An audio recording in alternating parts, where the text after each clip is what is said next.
Welcome again. In this video, we are talking about CSS variable. Imagine instead of saying someone's full name every time, you just use a nickname, easier and faster, right? CSS variable work the same way. They let you store a value once and reuse it throughout your style sheet.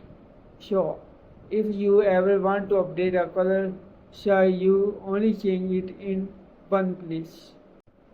You define a variable using dash dash inside a colon root selector that makes it global.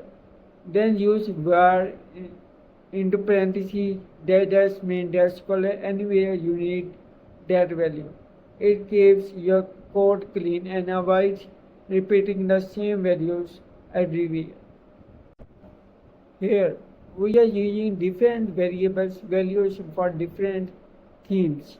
Switch the class on the body and the whole sheet color updates automatically.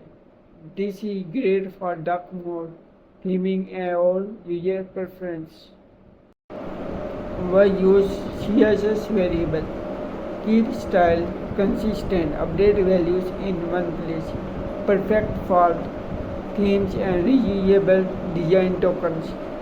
CSS variables makes your style easier to manage, especially in big projects.